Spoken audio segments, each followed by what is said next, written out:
런던에서는 가방을 20분만 놔두면 사라집니다. 파리에서는 새벽 지하철이 침묵으로 가득합니다. 두려움 때문입니다. 뉴욕에서는 효율을 위해 배려를 포기했고 도쿄에서는 질서를 위해 개인을 억눌렀습니다. 이것이 데이비드 휘트먼이 25년간 분석해온 대도시의 공식이었습니다. 무언가를 얻으려면 반드시 무언가를 포기해야 한다는. 그래서 그는 세계의 큰 도시에서 실험을 했습니다. 현금이 보이도록 가방을 내려놓고 일부러 자리를 떠났습니다. 결과는 뻔하게도 늘 같았습니다. 돈이 든 가방은 금방 사라졌죠. 그런데 2024년 봄, 그의 계산이 처음으로 어긋나는 도시가 나타났습니다. 안전하면서도 자유롭고 빠르면서도 배려하며 효율적이면서도 따뜻한 곳. 이론적으로는 존재할 수 없는 조합이었습니다. 그는 그 도시로 향했습니다. 이 도시에 대해 뭔가 틀렸음을 증명하기 위해서였습니다. 그리고 3주면 충분할 거라고 믿었습니다. 1,000만 명이 사는 대도시에서 밤 12시에 혼자 걸어도 안전하다고 느끼는 비율이 90%를 넘는다면 당신은 그 숫자를 믿을 수 있겠는가? 25년간 도시 리스크를 분석해온 내 경험으로는 그 수치는 통계적으로 설명되지 않았다. 나는 데이비드 휘트먼이다. 영국에서 국가 시스템과 도시 안정성을 분석하는 일을 해왔다. 치안, 교통, 통신, 사회 인프라가 어떻게 작동하고 어디서 무너지는지를 수치로 읽어내는 게 내 일이었다. 감정이나 인상이 아니라 데이터만을 신뢰했다. 숫자는 거짓말하지 않는다고 배웠고 그렇게 살아왔다. 2024년 봄, 나는 OECD 회원국들의 대도시 안정성 평가 보고서를 검토하고 있었다. 런던, 파리, 도쿄, 뉴욕. 익숙한 이름들이 예상 가능한 수치와 함께 나열됐다. 그런데 서울이라는 항목에서 스크롤이 멈췄다. 야간 보행 안전도 9.2점. 치안 체감 만족도 88.7%. 대중교통 신뢰도 95% 이상. 1,000만 명이 넘는 인구 밀도를 가진 도시에서 나온 숫자치고는 너무 깔끔했다. 고밀도 대도시는 그 화려함과 반대되는 어두운 면을 가진다. 속도를 얻으면 안전이 흔들리고 효율을 높이면 만족도가 떨어진다. 이건 내가 수십 개 도시를 분석하며 확인한 공식이었다. 그런데 서울의 지표들은 그 공식을 무시하고 있었다. 마치 모든 요소가 동시에 최적화된 것처럼 보였다. 나는 데이터를 다시 열었다. 샘플 크기를 확인했다. 조사 방법론을 검토했다. 문제는 없었다. 오히려 지나치게 정확했다. 그때 내 머릿속에는 두 가지 가설만 남았다. 첫째, 이 수치는 과장됐거나 조작됐다. 둘째, 시민들이 불편함을 감내하도록 강요받고 있다. 제3의 가능성은 고려하지 않았다. 왜냐하면 그런 도시는 이론적으로 존재할 수 없었으니까. 나는 보고서 파일명을 입력했다. 서울 통계 검증 필요. 그리고 달력을 펼쳤다. 3주면 충분하다고 판단했다. 현장에서 직접 관찰하고 허점을 찾아내고 이 수치가 왜 지속 불가능한지를 증명하는 데 말이다. 나는 이미 제목까지 정해뒀다. 이 수치는 왜 유지될 수 없는가? 항공권을 예매하면서 나는 확신했다. 숫자가 완벽할수록 현실은 그 반대일 가능성이 높다고. 25년간 쌓아온 경험이 그렇게 말하고 있었다. 한국은 빠르게 성장한 나라였지만 고밀도 구조에서 치안과 속도와 효율이 동시에 유지되는 건 불가능했다. 어딘가에 반드시 균열이 있을 것이고 나는 그걸 찾아낼 것이었다. 그때는 몰랐다. 내가 무너뜨리려 했던 것이 통계가 아니라 내 확신이었다는 사실을. 그리고 그 확신이 무너지는 데는 3주가 아니라 단 사흘이면 충분했다는 것도. 인천공항에 내렸을 때 나는 여전히 확신에 차 있었다. 입국장을 빠져나오며 첫 관찰이 시작됐다. 사람들의 보행 속도, 대기줄의 질서, 안내 표지판의 밀도. 모든 것이 예상 범위 아니었다. 질서 정연했지만 과도하게 경직되지 않았다. 공항은 언제나 그렇다. 관리되는 공간이니까. 진짜 도시는 그 밖에서 드러난다. 나는 공항철도를 탔다. 지하로 내려가는 에스컬레이터에서 나는 습관적으로 주변을 관찰했다.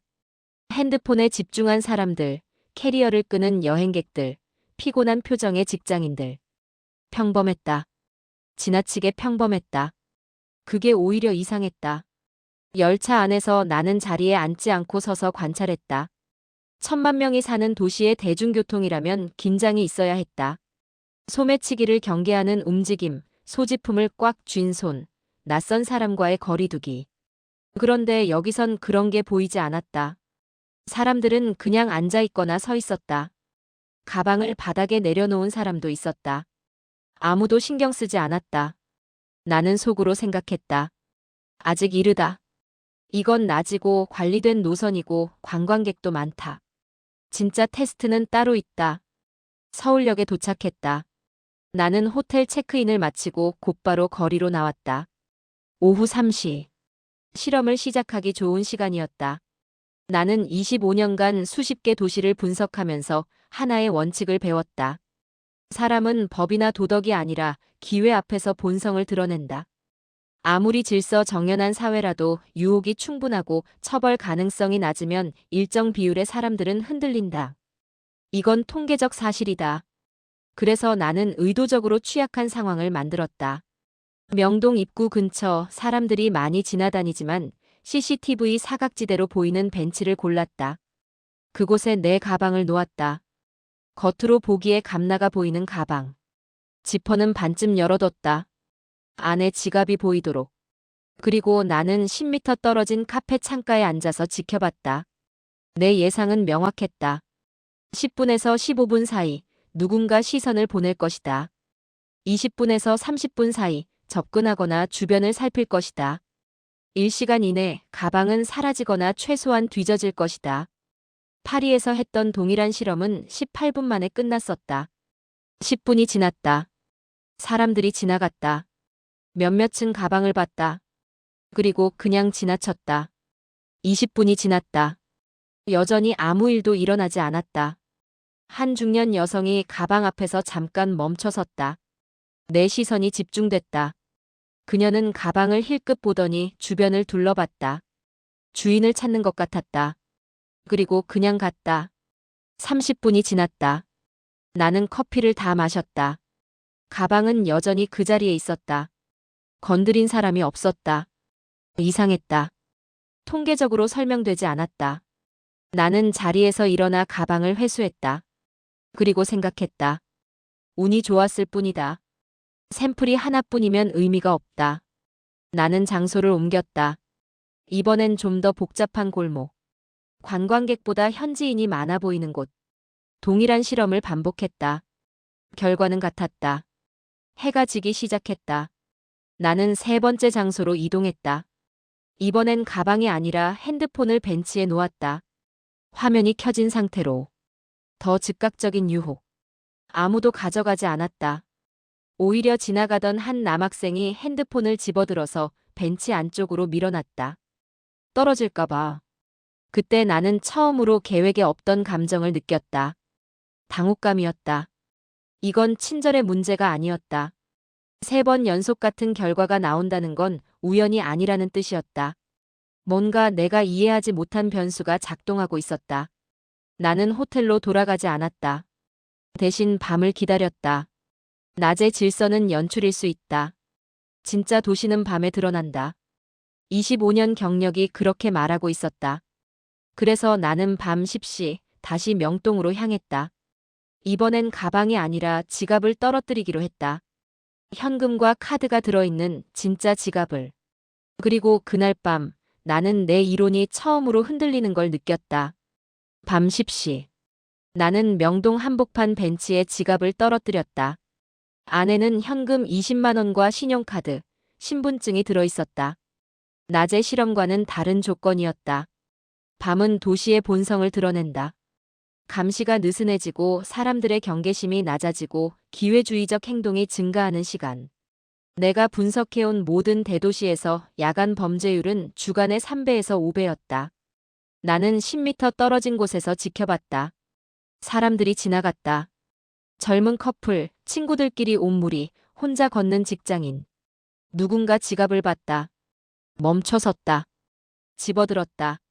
내 심장이 빨라졌다. 드디어. 그런데 그는 지갑을 벤치 위로 옮겼다. 더 잘 보이는 곳으로. 그리고 주변을 둘러보더니 그냥 갔다. 나는 눈을 의심했다. 10분이 지났다. 20분이 지났다. 30분이 지났다. 밤 11시가 됐다. 지갑은 여전히 그 자리에 있었다. 오히려 또 다른 사람이 그걸 한 번 더 벤치 중앙으로 옮겼다. 주인이 찾기 쉽도록. 이건 설명되지 않았다. 나는 지갑을 회수하고 더 깊은 곳으로 들어갔다.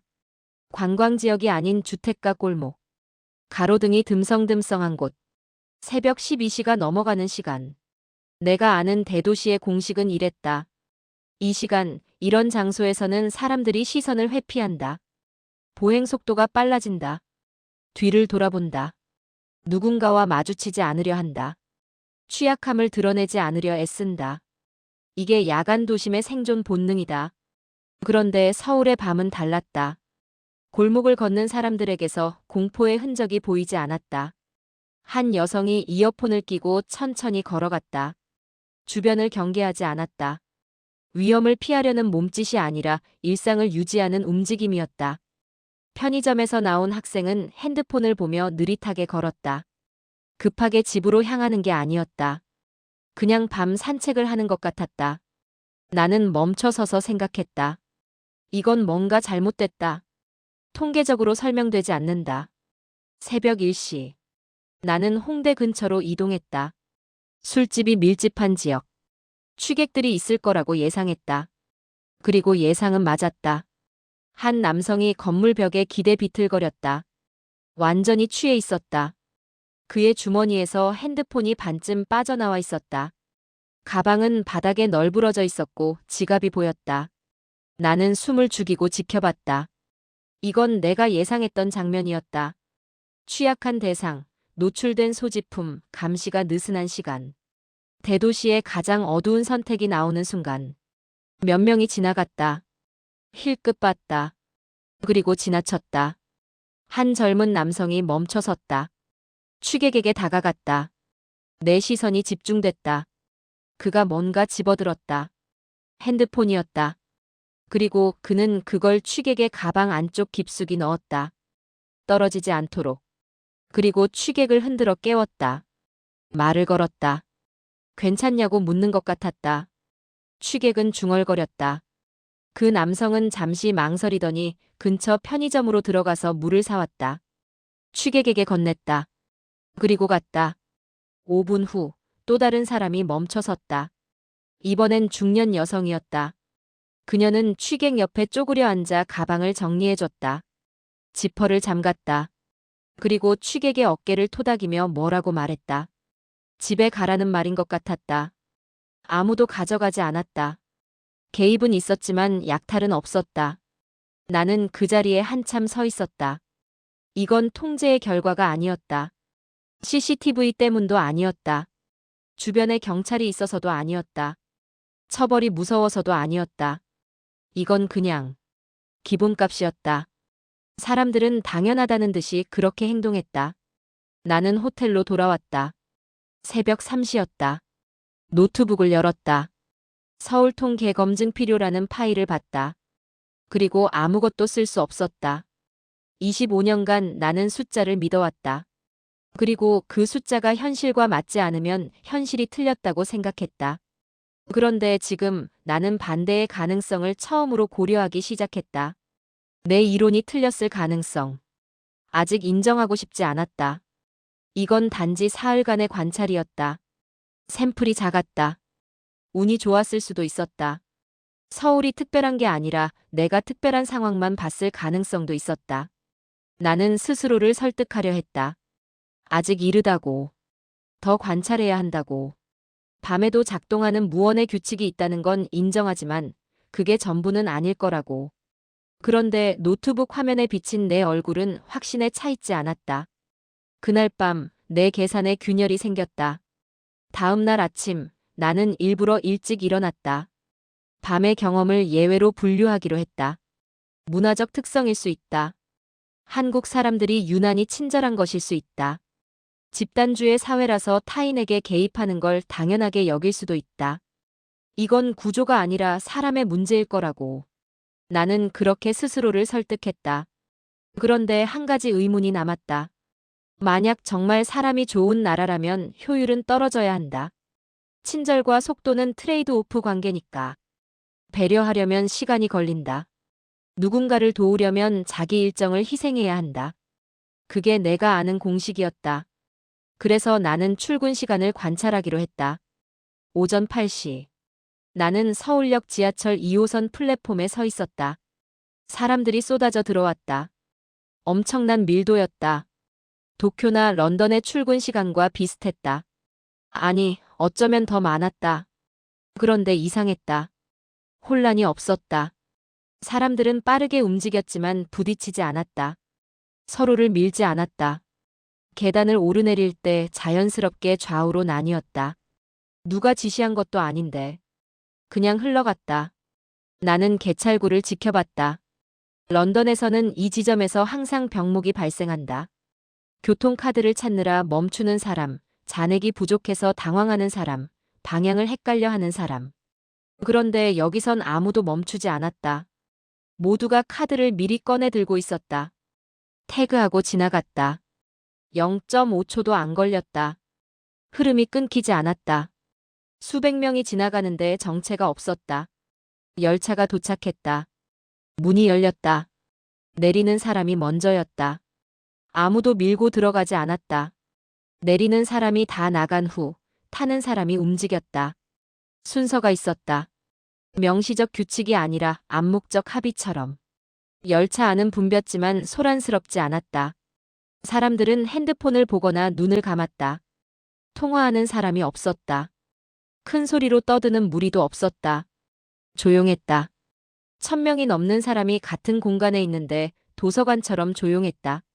나는 새 정거장을 더 탔다. 강남역에서 내렸다. 출구로 향했다. 에스컬레이터에서 사람들은 오른쪽에 섰다. 왼쪽은 비어 있었다. 급한 사람을 위해. 누가 강요하지 않았는데. 지상으로 나왔다. 횡단보도 앞. 신호가 빨간불이었다. 사람들이 기다렸다. 차가 안 오는데도. 새벽도 아니고 출근 시간인데. 런던이었다면 누군가는 건넜을 것이다. 여기선 아무도 안 건넜다. 신호가 바뀌었다. 사람들이 일제히 움직였다. 빨랐다. 그런데 뛰지 않았다. 서두르지 않았다. 그냥 막히지 않게 걸었다. 나는 편의점에 들어갔다. 아침 시간이라 사람이 많았다. 계산대 앞에 줄이 있을 거라고 예상했다. 그런데 줄이 길지 않았다. 3명 정도. 그것도 금방 사라졌다. 계산이 빨랐다. 손님도 빨랐다. 카드를 미리 꺼내 들고 있었다. 태그하고 물건 집어들고 나갔다. 5초. 한 사람당 5초면 끝났다. 점원이 특별히 빠른 것도 아니었다. 손님이 준비돼 있었다. 나는 커피숍으로 갔다. 출근 시간이니까 붐빌 거라고 생각했다. 맞았다. 사람이 많았다. 그런데 대기 시간이 길지 않았다. 주문 결제 수령. 모든 단계가 막히지 않았다. 사람들은 줄을 서면서 메뉴를 미리 정했다. 주문할 때 망설이지 않았다. 결제 수단을 미리 준비했다. 음료를 받으면 바로 자리를 비켰다. 누가 가르쳐 준 것처럼. 나는 창가 자리에 앉아서 거리를 봤다. 사람들이 빨리 움직였다. 그런데 급해 보이지 않았다. 뛰는 사람이 거의 없었다. 그냥 지체하지 않았다. 신호에서 멈추고 바뀌면 걷고 목적지에 도착하면 멈췄다. 낭비가 없었다. 그때 나는 깨달았다. 이건 친절의 문제가 아니었다. 친절은 개인의 선택이다. 누군가는 친절하고 누군가는 아니다. 통계적으로 분포가 생긴다. 그런데 지금 내가 보고 있는 건 분포가 아니었다. 일관성이었다. 모두가 같은 방식으로 움직였다. 개인의 성품으로 설명하기엔 규모가 너무 컸다. 이건 시스템이었다. 사람들의 행동을 유도하는 무언가가 있었다. 그리고 사람들은 그걸 따랐다. 저항 없이. 나는 노트북을 열었다. 타이핑을 시작했다. 그리고 멈췄다. 뭐라고 써야 할지 몰랐다. 속도와 질서가 양립하고 있었다. 효율과 배려가 충돌하지 않았다. 내가 아는 모든 이론은 이 둘이 트레이드 오프 관계라고 말했다. 하나를 얻으려면 하나를 포기해야 한다고. 그런데 서울은 둘 다 가지고 있었다. 나는 커피를 다 마셨다. 자리에서 일어났다. 그리고 결심했다. 더 깊이 들어가야 한다. 지상에서 보이는 건 결과일 뿐이다. 원인은 보이지 않는 곳에 있을 것이다. 시스템의 허점은 가장 깊은 곳, 가장 복잡한 곳, 가장 통제하기 어려운 곳에서 드러난다. 나는 지하로 내려가기로 했다. 나는 계획을 바꿨다. 지하로 내려가기 전에 일상을 더 관찰하기로 했다. 출근 시간의 질서는 인상적이었지만 그건 반복 학습의 결과일 수 있었다. 매일 같은 시간, 같은 장소, 같은 사람들. 패턴이 만들어질 수 있다. 진짜 테스트는 예측 불가능한 상황이다. 일상의 작은 선택들. 그곳에서 시스템의 진짜 모습이 드러난다. 그날 밤 호텔 방에서 나는 온라인으로 물건을 주문했다. 새벽 1시였다. 배송 예정일을 확인했다. 내일 오전 도착 예정. 나는 믿지 않았다. 자정이 넘어서 주문한 물건이 8시간 안에 올 리 없다. 런던에서는 이틀은 걸렸다. 다음 날 아침 7시. 초인종이 울렸다. 택배였다. 나는 상자를 들고 멍하니 서 있었다. 6시간. 자정 넘어 주문한 게 6시간 만에 도착했다. 이건 물류의 문제가 아니었다. 시간의 개념이 다른 것 같았다. 나는 호텔 프런트에 물었다. 이게 보통이냐고. 직원은 당연하다는 표정으로 고개를 끄덕였다. 새벽 배송은 기본 옵션이라고 했다. 추가 요금도 없다고. 그날 오후 나는 동네 편의점을 관찰했다. 사람들이 들어왔다 나갔다. 물건을 짚고 계산하고 나갔다. 평균 체류 시간은 2분 미만이었다. 그런데 급해 보이지 않았다. 천천히 둘러보고 고민하고 선택했다. 다만 계산대 앞에서만큼은 준비가 돼 있었다. 한 학생이 삼각김밥 2개를 들고 계산대로 갔다. 카드를 이미 손에 쥐고 있었다. 태그. 삼각김밥 집어서 가방에 넣고 나갔다. 7초. 한 직장인이 도시락을 데웠다. 전자레인지 앞에서 기다렸다. 2분. 끝나자마자 꺼내서 계산대로 갔다. 결제. 나갔다. 전체 과정이 3분. 누가 재촉하지 않았다. 사람들이 알아서 빨랐다. 아니, 빠른 게 아니라 지체하지 않는 거였다. 불필요한 시간이 없었다. 저녁에 나는 식당에 갔다. 현지인들이 가는 작은 식당. 가격표를 봤다. 저렴했다. 7,000원. 런던 기준으로는 3파운드 정도. 샌드위치 하나 값. 주문했다. 5분 만에 음식이 나왔다. 그리고 나는 멈췄다. 양이 너무 많았다. 메인 요리에 반찬이 5가지. 국, 밥. 이게 7,000원이라고? 나는 가격표를 다시 확인했다. 맞았다.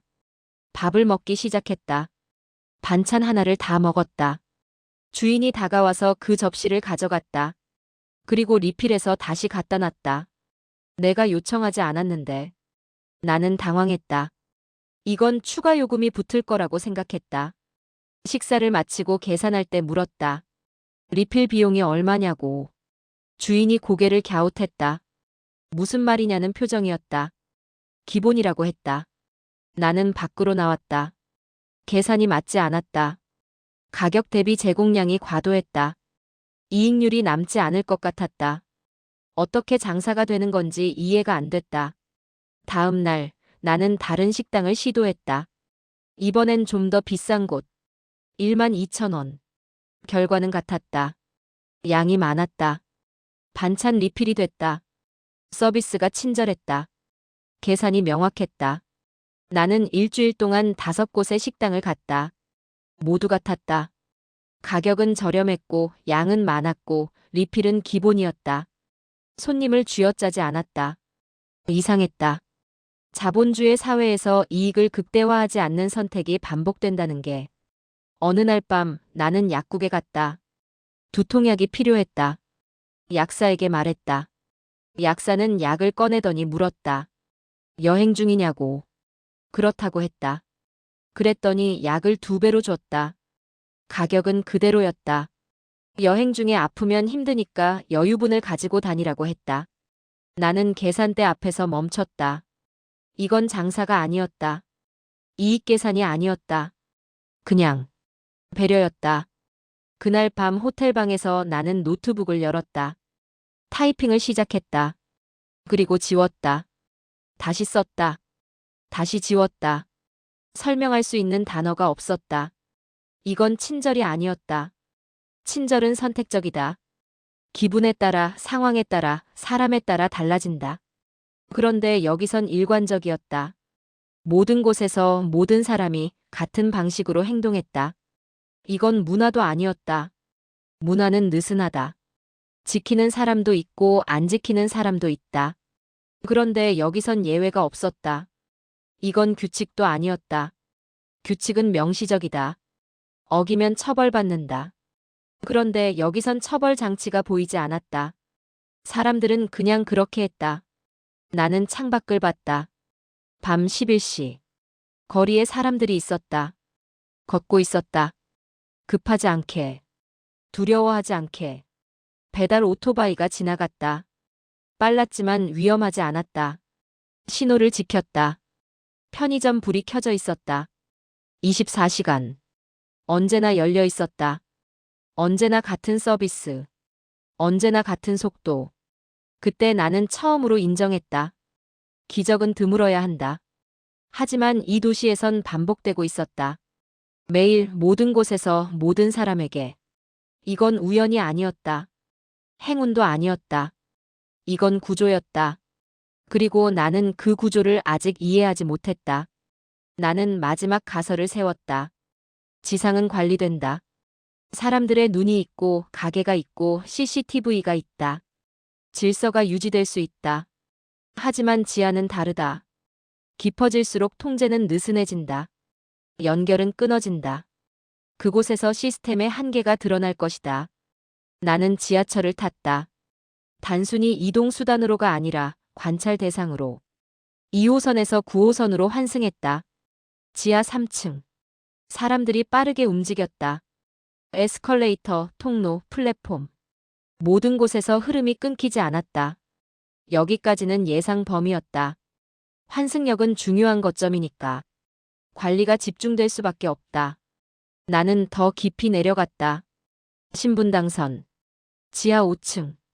엘리베이터를 타고 내려가는 동안 나는 생각했다. 이 깊이에서도 같은 질서가 유지될까? 문이 열렸다. 플랫폼에 사람들이 있었다. 많지 않았지만 있었다.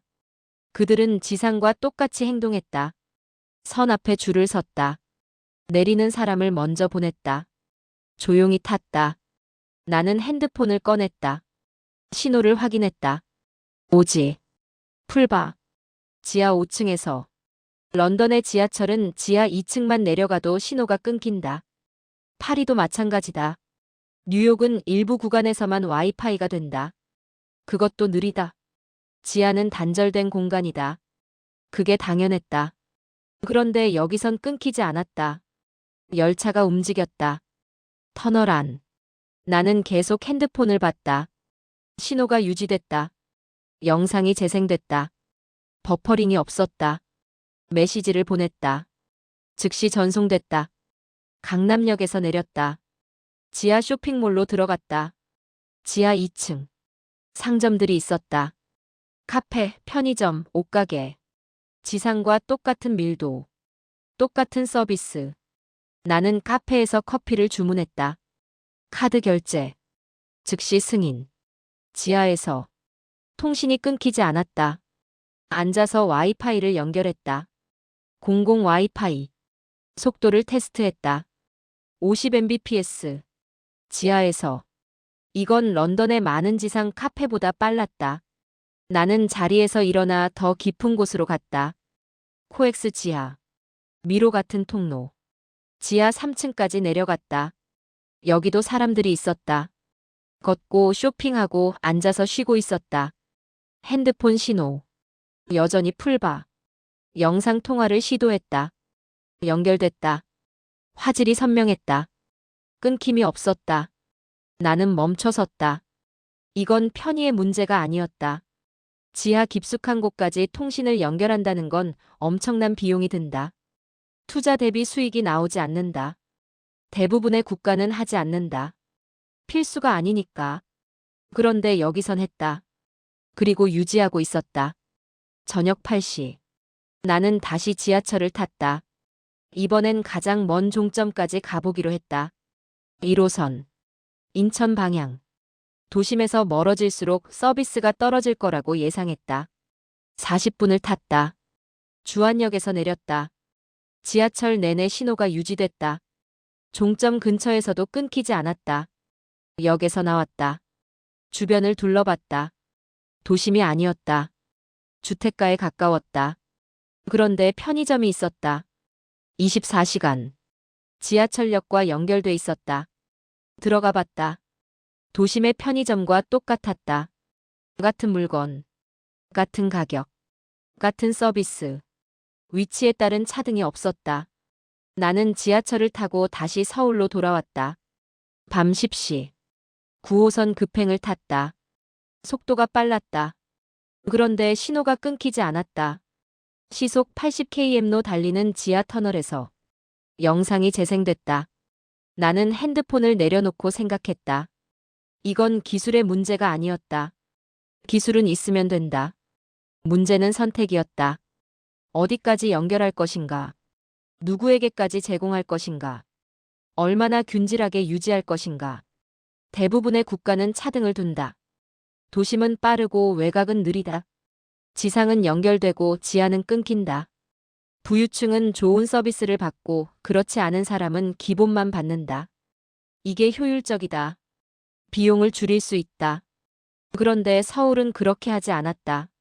지하 깊은 곳에서도, 도심에서 멀어져도, 늦은 밤에도, 같은 속도, 같은 연결, 같은 서비스. 이건 누구에게나 동일하게 제공되는 기본값이었다. 나는 호텔로 돌아왔다. 노트북을 열었다. 서울 통계 검증 필요라는 파일을 봤다. 그리고 파일명을 바꿨다. 서울이에 필요.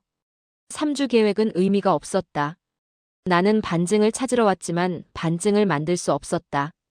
낮에도 밤에도 지상에도 지하에도 허점이 보이지 않았다. 아니, 정확히는 내가 기대했던 종류의 허점은 없었다. 나는 창밖을 봤다. 서울의 밤. 불빛이 가득했다. 24시간 편의점, 지하철역 출구, 배달 오토바이. 멈추지 않는 도시. 그리고 나는 깨달았다. 내가 찾으려 했던 건 이 시스템의 약점이 아니었다. 내 이론의 약점이었다. 나는 서울이 무너질 거라고 확신했지만 무너진 건 내 확신이었다. 이 도시는 속도와 안전을, 효율과 배려를, 연결과 질서를 동시에 가지고 있었다. 내 이론은 그게 불가능하다고 말했다. 하나를 얻으려면 하나를 포기해야 한다고. 그런데 서울은 포기하지 않았다. 대신 모두에게 제공했다. 나는 노트북을 닫았다. 더 이상 쓸 게 없었다. 아니, 쓸 수 있는 언어가 없었다.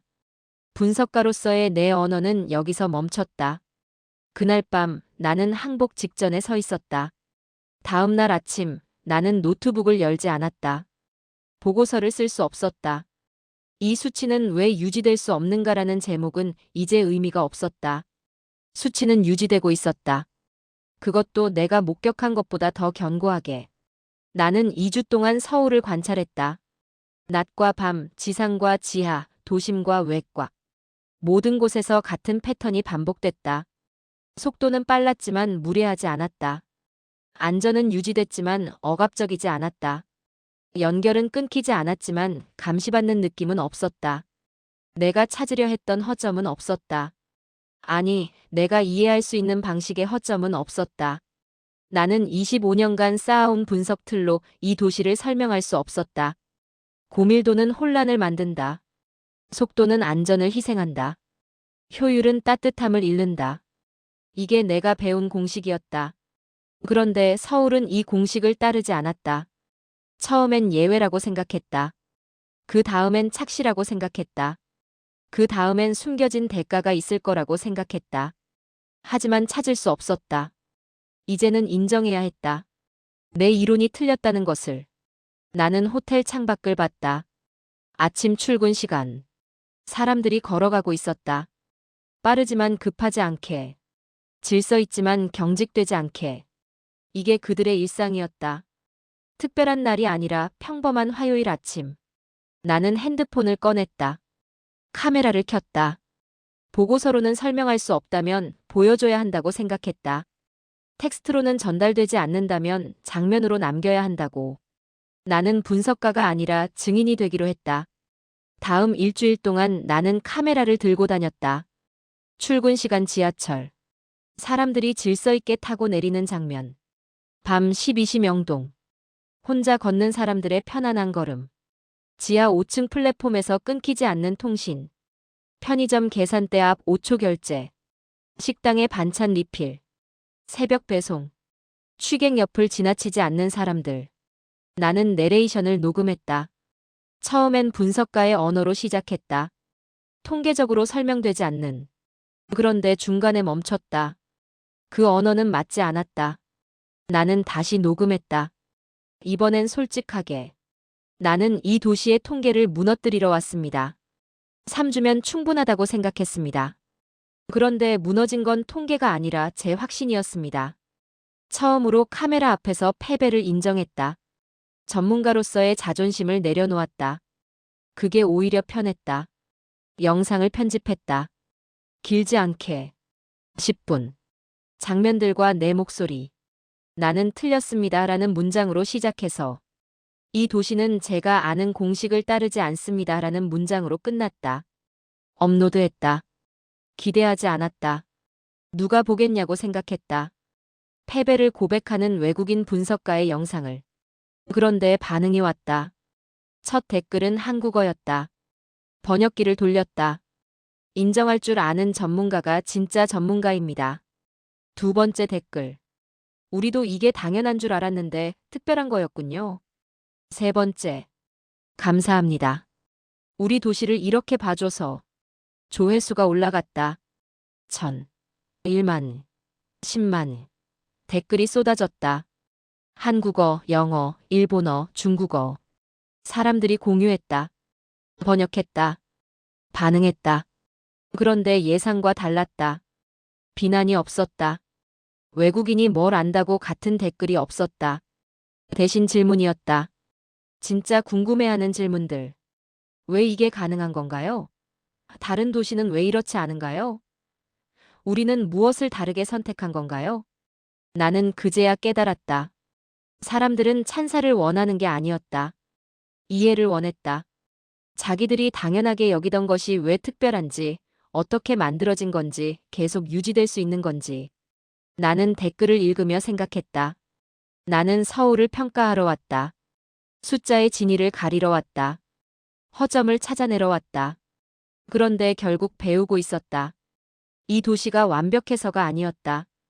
오히려 모순을 품고 있었다. 빠르면서도 느긋하고 효율적이면서도 여유롭고 개인적이면서도 연결돼 있었다. 이론적으로는 불가능한 조합. 그런데 작동하고 있었다. 매일 모든 곳에서 모든 사람에게. 나는 노트북을 닫았다.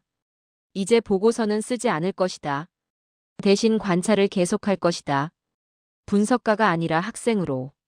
그날 밤 나는 새로운 제목을 생각했다. 한국이 특별한 이유. 이건 비판도 찬양도 아니었다. 질문이었다. 그리고 나는 그 답을 찾아가는 중이었다.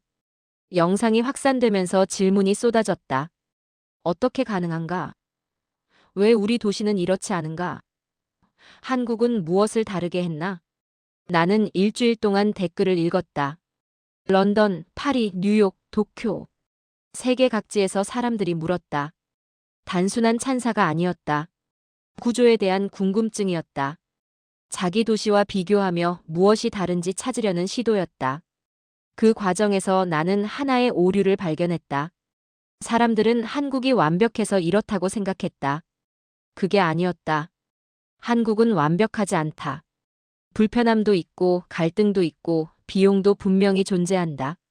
문제는 완벽함이 아니라 선택이었다. 무엇을 우선순위로 둘 것인가의 문제. 대부분의 국가는 선택 앞에서 하나를 포기한다. 안전을 높이려면 자유를 줄인다. 속도를 내려면 배려를 줄인다. 효율을 높이려면 여유를 없앤다. 이게 합리적이라고 배웠다. 모든 걸 다 가질 수는 없다고. 그런데 한국은 포기하지 않았다. 대신 조율했다. 안전과 자유. 서울의 밤거리는 안전하다. 그런데 CCTV가 사람을 억압하지 않는다. 감시가 아니라 보호로 작동한다. 사람들은 감시받는다고 느끼지 않으면서도 보호받는다고 느낀다. 속도와 배려. 출근 시간은 빠르다. 그런데 밀치지 않는다. 효율이 무례로 이어지지 않는다. 사람들은 빠르게 움직이면서도 서로를 배려한다. 효율과 따뜻함. 편의점 계산은 5초 만에 끝난다. 그런데 식당에서는 반찬을 리필해준다. 배달은 빠르지만 배달 기사는 고객에게 문자를 보낸다. 시스템이 효율적이지만 차갑지 않다. 대부분의 국가에서 이 조합은 불가능하다. 하나를 얻으면 하나를 잃는다. 그런데 서울에서는 동시에 존재한다. 어떻게? 나는 2주를 더 관찰하며 답을 찾았다. 이 시스템은 개인의 선의에 의존하지 않는다. 사람이 착해서가 아니라 악의가 개입할 여지를 최소화했다. 지갑을 가져가기 어렵게 만든 게 아니라 가져갈 필요를 없앴다. 속도가 빠른 건 사람들이 서두르기 때문이 아니다. 지체할 이유가 없기 때문이다. 교통카드는 미리 준비돼 있고 메뉴는 이미 정해져 있고 결제는 한 번에 끝난다. 마찰이 없다. 안전한 건 처벌이 강해서가 아니다. 기회가 적기 때문이다. 현금 사용이 줄고 배송은 추적되고 CCTV는 사각지대를 줄인다. 범죄를 저지르기 어렵게 만든 게 아니라 범죄의 필요를 줄였다. 이건 착한 사람을 전제로 하지 않는다. 대신 보통 사람을 기준으로 설계됐다. 악의가 없어도 실수할 수 있고 선의가 있어도 지칠 수 있다는 걸 안다. 그래서 시스템이 그 부담을 줄였다. 나는 다른 도시들과 비교했다. 런던은 안전을 위해 자유를 줄였다. 파리는 자유를 위해 안전을 양보했다. 뉴욕은 속도를 위해 배려를 포기했다. 도쿄는 질서를 위해 개인을 억눌렀다. 각자의 선택이었다. 틀린 건 아니다. 다만 우선순위가 달랐다. 서울은 달랐다. 안전, 속도, 연결, 배려를 사치가 아닌 기본값으로 설정했다. 누구에게나, 어디서나, 언제나. 이게 쉬운 선택은 아니었을 것이다. 비용이 들었을 것이다. 갈등도 있었을 것이다. 유지하기 위해 매일 노력해야 했을 것이다. 그런데 했다. 그리고 계속하고 있다. 나는 이제 안다. 한국이 특별한 이유는 기술 때문이 아니다. 문화 때문도 아니다. 선택 때문이다. 무엇을 기본값으로 둘 것인가에 대한 선택. 사람들이 매일 겪는 일상을 국가가 끝까지 책임지려 했다는 선택. 안전이 우연이 되지 않도록. 속도가 무례가 되지 않도록. 연결이 특권이 되지 않도록. 이 모델이 완성형은 아니다. 비용이 높다. 유지하기 어렵다. 갈등도 있다. 완벽하지 않다. 그럼에도 불구하고 이 모델은 의미가 있다. 왜냐하면 가능하다는 걸 보여줬으니까. 속도와 안전이 효율과 배려가 개인과 공동체가 동시에 존재할 수 있다는 걸. 나는 이제 더 이상 서울을 분석하지 않는다. 대신 묻는다. 우리는 어떤 일상을 기본값으로 선택할 것인가? 누구의 편의를 위해 누구의 불편을 감수하게 할 것인가? 무엇을 당연하게 만들고 무엇을 특권으로 남길 것인가? 한국의 답은 명확했다. 일상의 안전, 속도, 연결은 특권이 아니라 권리다. 나는 한국을 평가하러 왔다. 그런데 돌아갈 때 나는 배우고 있었다. 나는 한국을 떠나기 전날 밤 마지막으로 명동 거리를 걸었다. 여전히 사람들이 있었다. 걷고 쇼핑하고 앉아서 이야기하고. 평범한 화요일 밤이었다. 특별할 것 없는 일상이었다. 그런데 나는 이제 안다. 이 평범함이 얼마나 특별한지를. 서울은 완벽하지 않다. 불편함도 있고 갈등도 있고 비용도 존재한다. 유지하기 위해 노력해야 하고 때로는 실패한다. 그럼에도 불구하고 이 도시가 특별한 이유는 단 하나다. 사람들이 매일 겪는 일상을 국가가 끝까지 책임지려 했다는 점. 안전이 우연이 아니고 속도가 무례가 아니며 연결이 특권이 되지 않도록. 나는 이제 더 이상 이 나라를 분석하지 않는다. 대신 묻는다. 우리는 어떤 일상을 기본값으로 선택할 것인가?